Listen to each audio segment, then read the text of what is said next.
सुरेसाना धस. तुम्ही संतोष देशमुख यांची झालेली निर्घृण हत्या आणि त्या हत्येच्या निषेधार्थ महाराष्ट्रभर शहराशहरामध्ये फिरले, कारण की संतोष देशमुख यांना न्याय भेटला पाहिजेत. ही तुमची भूमिका तुम्ही ठामपणानं महाराष्ट्राला सांगितली. धनंजय देशमुख यांच्या पाठीमागं तुम्ही भावाप्रमाणे उभे राहिले आणि धनंजय मुंडे याच्यावर तुम्ही ज्या स्तराला जाऊन आरोप केले ना, तेव्हा वाटत होतं की आम्हाला आता खंबीर नेतृत्व भेटलं मराठ्यांचं. पण खरंच सुरेशांना धस, तुम्ही ही जी आताची भूमिका घेतली, धनंजय मुंडेला तुम्ही जे 4 तास बोलले, तुम्ही गुप्त बैठक घेतली, त्यामुळं आमच्या मराठ्यांचे प्रत्येकाची खूप मनं दुखलेली आहेत. सुरेशांना धस साहेब, तुम्ही एकदा विचार करायला पाहिजेत होता त्या कुटुंबाचा, ज्या कुटुंबानं डोळे झाकून तुमच्यावर विश्वास ठेवला होता.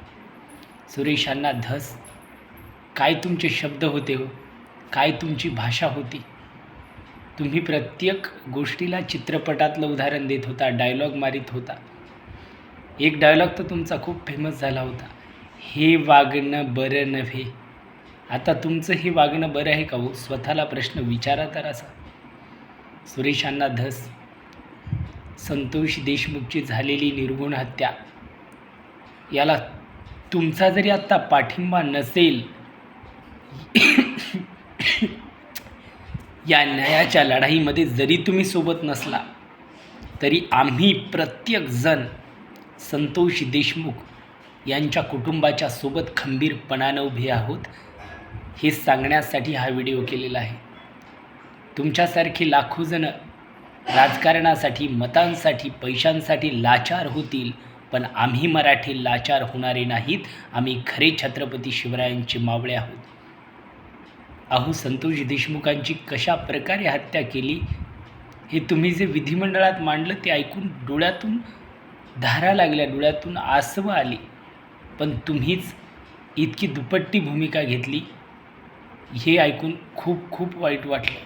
असंही माणूस वागू शकतो का, याचा विचार आमच्या मनालासुद्धा, स्वप्नातसुद्धा आला नव्हता.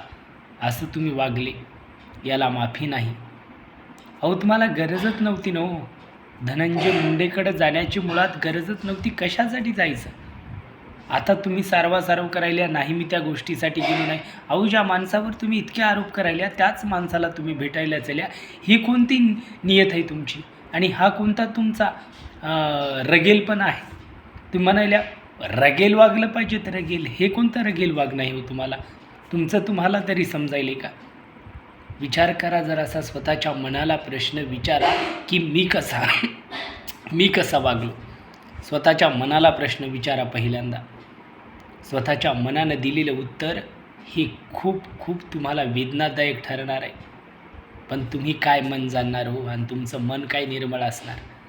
आम्ही विचारसुद्धा केला नव्हता, इतका तुम्ही धोका द्याल म्हणून. इतका धोका तुम्ही दिलेला आहे. संतोष देशमुख यांच्या कुटुंबाच्या पाठीमागं तुम्ही खंबीरपणानं उभं राहायला पाहिजेत होतं, पण तुम्ही धनंजय मुंडे याच्या मागं उभे राहिले, वाल्मिक कराडच्या मागं उभे राहिले. लाज वाटली पाहिजे सुरेश धस, तुम्हाला लाज वाटली पाहिजे.